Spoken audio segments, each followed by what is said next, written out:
আজকের ক্লাসে সবাইকে স্বাগত। নিশ্চয়ই সবাই খুব ভালো আছো এবং অনেক অনেক পড়াশোনা করছো। তো আজকে আমি যে বিষয়টা নিয়ে আলোচনা করব সেটা হচ্ছে ইংরেজি গ্রামারের ন্যারেশন।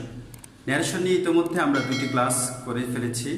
প্রথম ক্লাসে আমরা শিখেছিলাম ন্যারেশন কি, ন্যারেশন কত প্রকার ও কী কী, এবং অ্যাসার্টিভ সেন্টেন্সে কিভাবে ডিরেক্ট থেকে ইনডিরেক্ট করতে হয়, এবং পরের ক্লাসে আমরা ইন্টারগেটিভ এবং ইম্পারেটিভ সেন্টেন্সে কিভাবে ডিরেক্ট থেকে ইনডিরেক্ট স্পিচে রূপান্তর করা হয় সেটাও শিখে ফেলেছি। আজকে আমরা শিখব হচ্ছে অপটেটিভ সেন্টেন্স এবং এক্সক্লামেটরি সেন্টেন্সে কিভাবে ডিরেক্ট থেকে ইনডিরেক্ট করতে হয়। সবগুলোই মূলত ডিটাচ ন্যারেশন। আমাদের এই সবগুলো ক্লাস শেষ হওয়ার পর, অর্থাৎ ন্যারেশনের 3টা ক্লাস শেষ যখন হয়ে যাবে, তখন আমরা প্যাসেজ ন্যারেশন নিয়ে আলোচনা করব। তো চলো আমরা ক্লাস শুরু করি। Narration with optative sentence. Optative সেন্টেন্সে ন্যারেশন করার আগে তোমাকে জানতে হবে অপটেটিভ সেন্টেন্স কি অথবা অপটেটিভ সেন্টেন্স কাকে বলে। যে সেন্টেন্স দ্বারা প্রার্থনা বা আশীর্বাদ বোঝায় তাকে অপটেটিভ সেন্টেন্স বলে। অর্থাৎ তুমি যদি কারোর জন্য প্রার্থনা করে থাকো বা প্রার্থনা করতে চাও, অথবা তুমি যদি কারোর জন্য আশীর্বাদ করতে চাও, যে সকল সেন্টেন্স তুমি লিখবে সেই সকল সেন্টেন্সগুলোই অপটেটিভ সেন্টেন্স হবে। দেখো, এক্সাম্পল হিসেবে লেখা আছে may you be happy, may God bless you.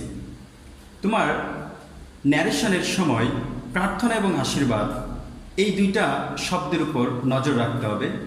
কারণ প্রার্থনা যখন হবে তখন রিপোর্টিং ভার্বটি হবে প্রে, আর যখন আশীর্বাদ হবে তখন রিপোর্টিং ভার্বটি হবে wish.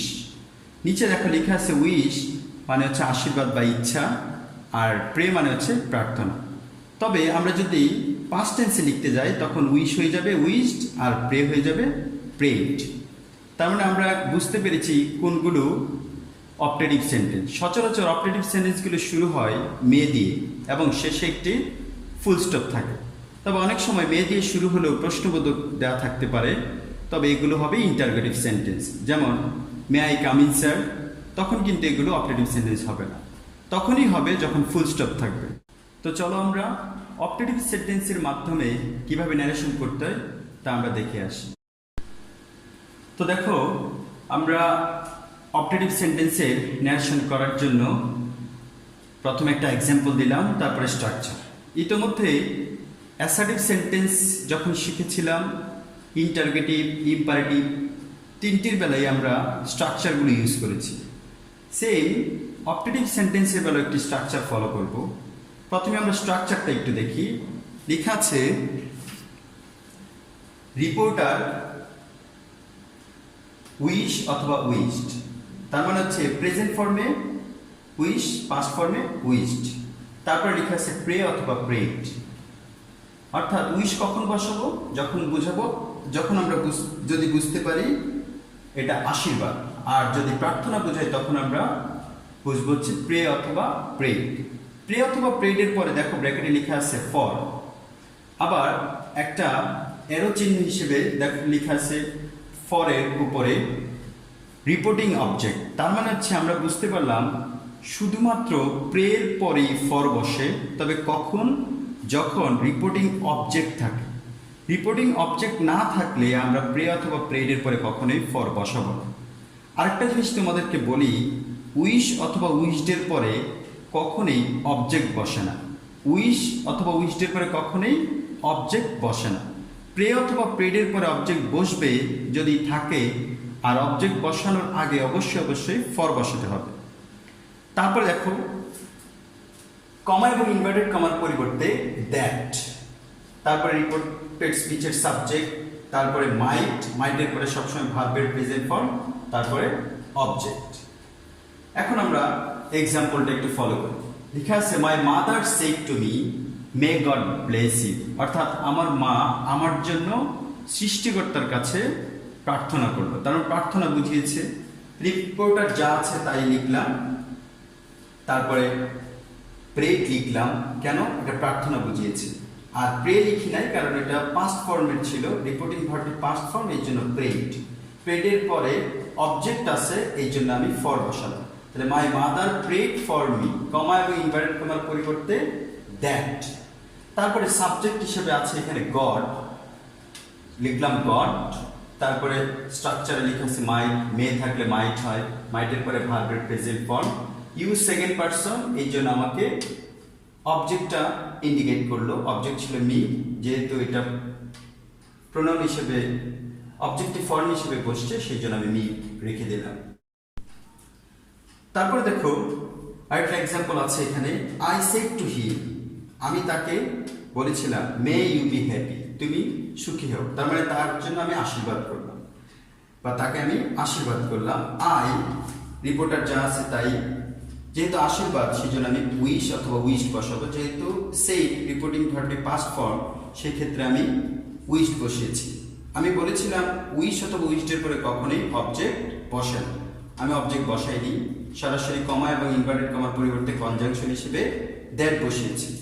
I wish that, subject হচ্ছে ইউ, ইউ সেকেন্ড পারসন হলে অবজেক্টকে ইন্ডিকেট করবে, অবজেক্ট ছিল হিম, হি এর সাবজেক্টিভ ফর্ম হচ্ছে হি, স্ট্রাকচার অনুযায়ী মে থাকলে কি হয় মাইট, হি মাইট, মাইটের পরে ভার্বের প্রেজেন্ট ফর্ম বি, তারপর অবজেক্ট, এখানে অবজেক্টটা মানে অ্যাডজেক্টিভ হিসেবে বসছে, তার মানে I wish that he might be happy.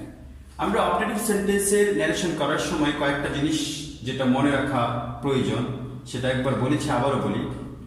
আশীর্বাদ বোঝালে উইশ অথবা উইশড, প্রার্থনা বোঝালে প্রে অথবা প্রে, প্রে অথবা প্রেডের পর অবজেক্ট যদি বসে তাহলে অবশ্যই ফর বসাতে হবে, আর যদি সেটা আশীর্বাদ হয় উইশ অথবা উইশ, সেক্ষেত্রে আমিও কোনো অবজেক্ট বসাবো না, মনে থাকবে অবশ্যই তোমাদের সবার। তাহলে চলো এখন আমরা শিখব হচ্ছে এক্সক্লামেটরি সেন্টেন্সে কিভাবে ডিটাচ ন্যারেশনের ডিরেক্ট থেকে ইনডিরেক্ট করতে হয়। তো দেখো, ন্যারেশন উইথ এক্সক্লামেটরি সেন্টেন্স, যে সেন্টেন্স দ্বারা মনের কোনো আবেগ অনুভূতি প্রকাশ পায় তাকে এক্সক্লামেটরি সেন্টেন্স বলে। অর্থাৎ তুমি যদি আকস্মিক হঠাৎ করে কোনো কিছু ঘটে যাওয়া জিনিসগুলো তুমি যদি প্রকাশ করতে চাও, সেক্ষেত্রে তুমি এক্সক্লামেটরি সেন্টেন্স ইউজ করবে।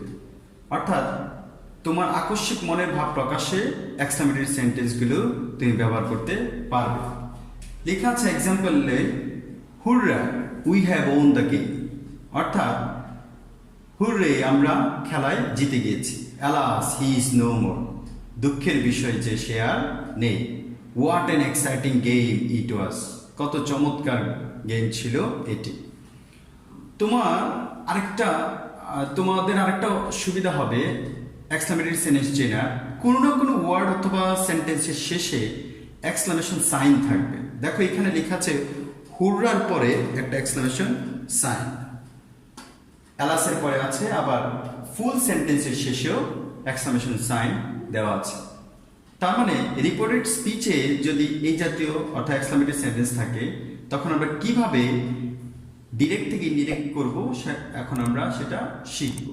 তো চলো আমরা এক্সাম্পলে যাই, আর এক্সাম্পল করার আগে অবশ্যই একটা স্ট্রাকচার আমরা লিখে দেব, স্ট্রাকচারটা অবশ্যই ফলো করবে। তো এক্সক্লামেটরি সেন্টেন্সের ন্যারেশন করার সময় আমরা যে স্ট্রাকচারটা ইউজ করব সেটা আগে একটু দেখে নেই। প্রথমে লেখা আছে রিপোর্টার, তারপর এক্সক্লেইম অথবা এক্সক্লেইম মানে কোনো কিছু চিৎকার করা বা তোমার আবেগ অনুভূতি জানাবা। ব্র্যাকেটে দেখো লেখা আছে উইথ জয়, সরো, সারপ্রাইজ, আর অনেক কিছু থাকতে পারে। আমি এটা ব্র্যাকেটে এই জন্য দিলাম, সচরাচর এগুলো আর এখন আর ইউজ করতে হয় না। তুমি ইচ্ছে করলে রিপোর্টের পর এক্সক্লেইম অথবা এক্সক্লেইমড টেন্স অনুযায়ী ব্যবহার করে সরাসরি কনজাংশন দ্যাটে চলে যেতে পারো। কনজাংশন সেটারও কমা এবং ইনভার্টেড কমার পরিবর্তে দ্যাট বসবে, তারপরে রিপোর্টেড স্পিচের সাবজেক্ট টেন্স অনুযায়ী ভার্ব, তারপর object. Example, he said to me, সে আমাকে বলেছিল hurrah I have got a lottery, অর্থাৎ সে একটি লটারি পেয়েছে। তাহলে I have got present perfect tense, টেন্সের পরিবর্তন হবে তখন যখন রিপোর্টিং ভার্বটি পাস্ট ফর্মে হবে। যেহেতু এটা পাস্ট ফর্ম, তার মানে অবশ্যই প্রেজেন্ট পারফেক্ট ছিল পাস্ট পারফেক্ট হয়ে যাবে। প্রথমে লিখলাম রিপোর্টার, যেহেতু এটা পাস্ট টেন্স এই জন্য লিখলাম এক্সক্লেইমড। উইথ জয় আমি লিখে আবার আন্ডারলাইন করেছি, তার মানে তুমি ইচ্ছে করলে লিখতে পারো, নাও লিখতে পারো, না লেখাটাই ভালো। He exclaimed that, comma inverted কমার পরিবর্তে দ্যাট, সাবজেক্ট ছিল আই, আই হচ্ছে ফার্স্ট পারসন, তার মানে রিপোর্টারকে ইন্ডিকেট করবে হি। যেহেতু প্রেজেন্ট পারফেক্ট ছিল পাস্ট পারফেক্ট হবে, পাস্ট পারফেক্টের structure subject plus had plus ভার্বের থ্রি। গেটের পাস্ট ফর্ম হচ্ছে গট, পাস্ট পার্টিসিপল ফর্ম গটও দেওয়া যাবে আবার গটেনও দেওয়া যাবে, অর্থাৎ দুইটা ফর্মই কারেক্ট। হি হ্যাড গট অথবা গটেন এ লাটার। দেন আরেকটা এক্সাম্পল দেখো, I said what an idea he makes. আমি বলেছিলাম কত চমৎকার সে একটি আইডিয়া তৈরি করেছে। তারপরে আই এক্সক্লেইমড, সেটাও পাস্ট ফর্মের, এর জন্য আমি এক্সক্লেইমড ব্যবহার করেছি। আই এক্সক্লেইমড দ্যাট, দেখো এক্সক্লেইমড এর পরে কিন্তু অবজেক্ট এখানে ছিল কিন্তু আমরা ব্যবহার করিনি, এখানে নাই তাও ব্যবহার করিনি, তার মানে অবজেক্ট এখানে বসবে না, সরাসরি এক্সক্লেইমড এর পরে দ্যাটে চলে যাবে। তাহলে I exclaimed that, he third পার্সনে রেখে দিলাম, যেহেতু এটা প্রেজেন্ট ইনডিফিনিট হবে পাস্ট ইনডিফিনিট, মেকের পাস্ট ফর্ম হচ্ছে make. I exclaimed that he made an idea. তো তোমরা নিশ্চয়ই বুঝতে পেরেছো কিভাবে এক্সক্লামেটরি সেন্টেন্সে ন্যারেশন করতে হয়। ওভারঅল আমাদের সবগুলো সেন্টেন্সে ন্যারেশন করার সময় তোমাকে স্ট্রাকচারগুলো মনে রাখতে হবে এবং কিছু কিছু ক্লু যেটা দেয়া আছে বা আমি দিয়েছি সেগুলো মনে রাখতে হবে। তো assertive, interrogative, imperative, optative, exclamatory সেন্টেন্সের সবগুলো ন্যারেশন আমরা ইতিমধ্যে করে ফেলেছি। তোমাদের যদি কোনো সেন্টেন্সের বা কোনো রিকমেন্ডেশন থাকে যে এই সেন্টেন্সের ন্যারেশন তোমরা বুঝতে পারো না, অবশ্যই কমেন্ট বক্সে জানাবে, আমরা এই সমস্যাগুলো নিয়ে আরেকটা ক্লাস করব। পরবর্তী ক্লাস হবে আমাদের প্যাসেজ ন্যারেশন নিয়ে, যারা কিনা অষ্টম শ্রেণী, নবম শ্রেণী, দশম শ্রেণীতে পড়ো তাদের জন্য প্রযোজ্য। তবে অবশ্যই মনে রাখতে হবে ডিটাচ ন্যারেশন ছাড়া কখনোই প্যাসেজ ন্যারেশন করা সম্ভব না। তার মানে অবশ্যই তোমাকে আগে ডিটাচ ন্যারেশনগুলো ভালো করে পড়তে হবে, তারপরে তোমাকে প্যাসেজ ন্যারেশনে যেতে হবে। পরবর্তী ক্লাসের জন্য সবাই অপেক্ষা করো, আর অবশ্যই বাসায় থাকবে, সাবান দিয়ে হাত ধোবে বারবার, আর বাসায় বেশি বেশি করে পড়াশোনা করবে, এখনই পড়াশোনা করার সময়। তো এই পর্যন্ত সবাই ভালো